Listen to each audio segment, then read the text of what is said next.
In Jehovah, I shall not be moved.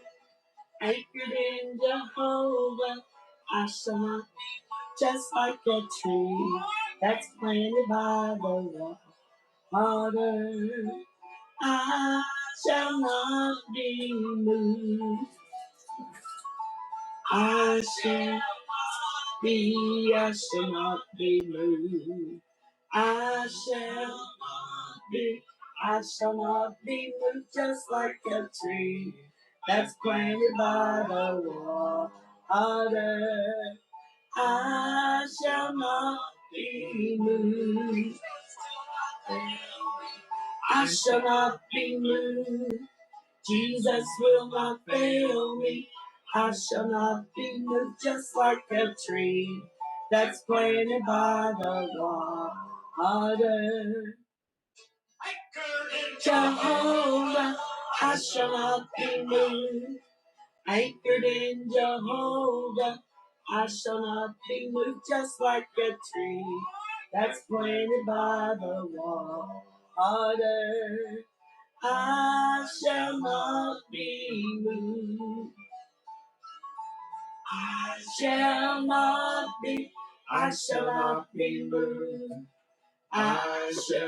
not be moved.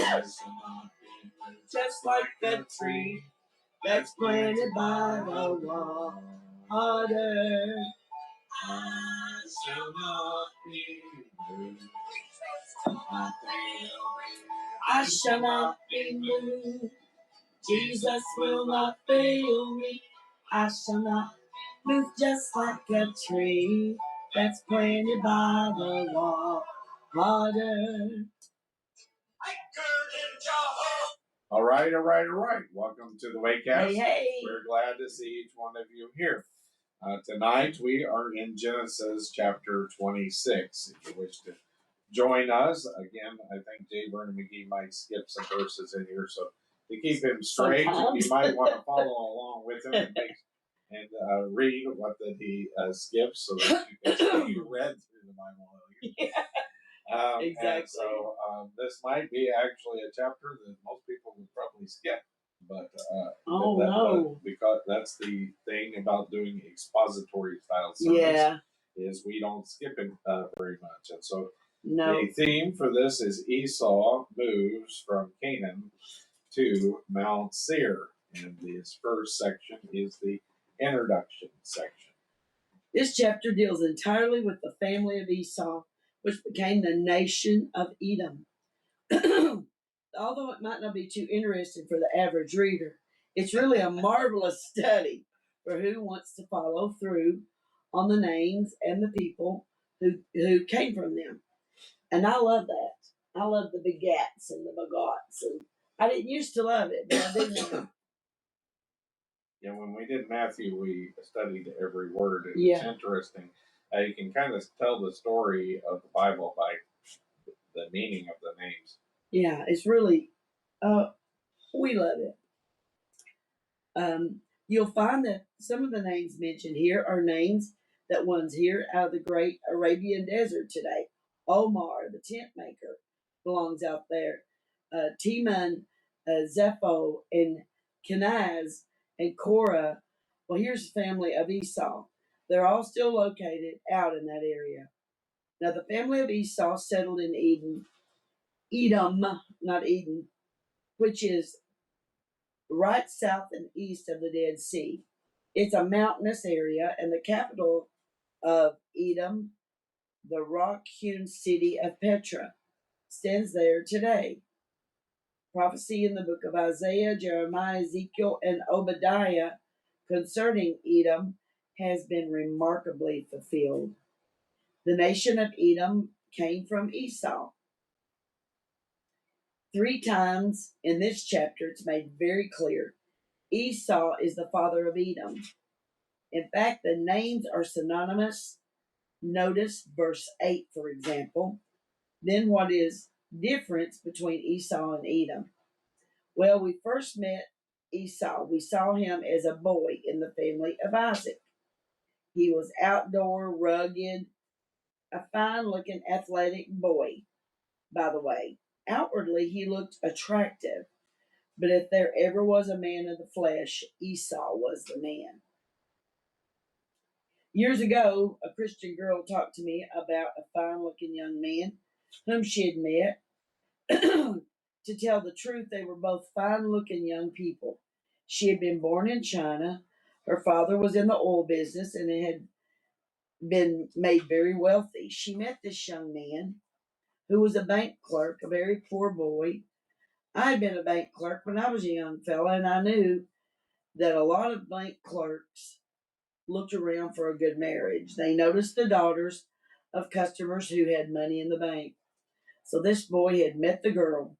He was handsome, a handsome brute, fine looking and rugged type. To me, he looked like Esau. She was a lovely Christian girl who had been led to the Lord by a missionary while in China. She insisted on marrying this young man, hoping that he would come to the Lord. I had talked with him, and he had no notion of coming to the Lord, but he wanted to marry that girl. She was beautiful and had money. He was a man of the flesh. I told them I could not perform the ceremony. She was quite provoked with me, but later on she came back to tell me that she was divorced. She told me she had never known a person so given over to the things that were secular and carnal of the flesh. She said she never dreamed there could be a person who would never in his entire life have a noble, spiritual, wonderful thought.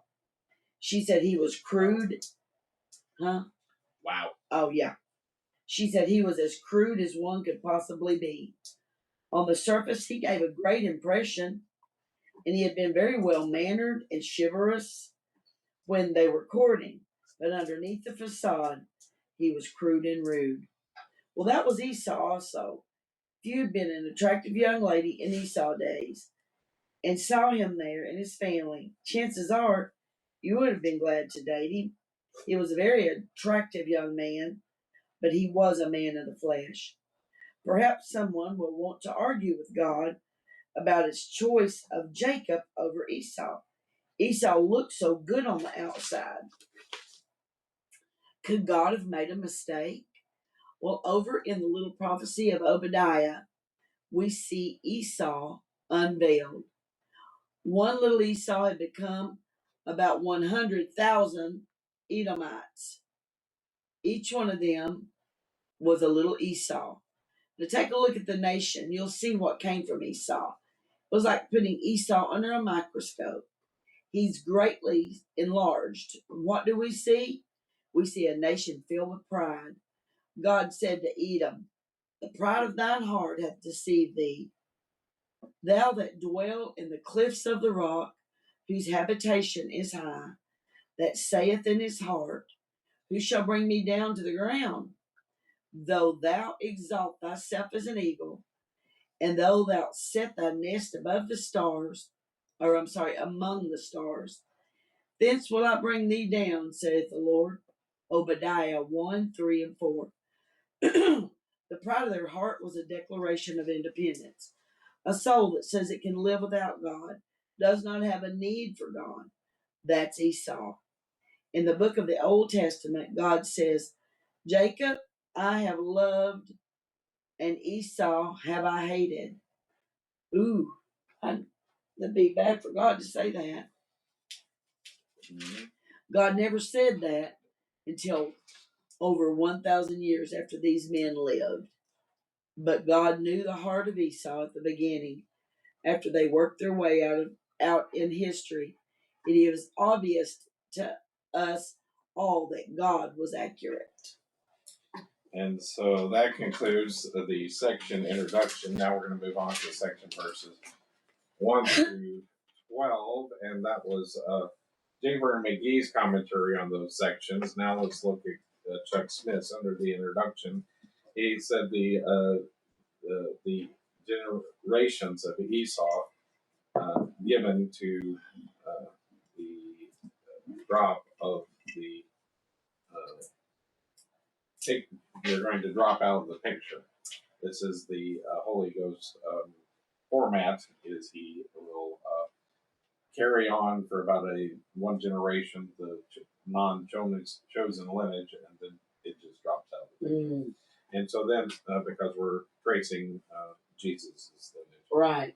Verses 1 through 6. When Jacob came into the area, Esau moved out.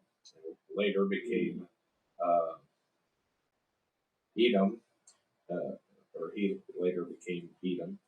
Their riches were so great they could not live together like Lot and Abraham. The Eliphaz may be one of the comforters of Job. Here we have in the lineage of Esau, Eliphaz, and that dates the book of Job. Genesis was written about 500 years later, and makes Job's one of the oldest books. Makes Job, is that what you said? It makes it one of the oldest books. And so that concludes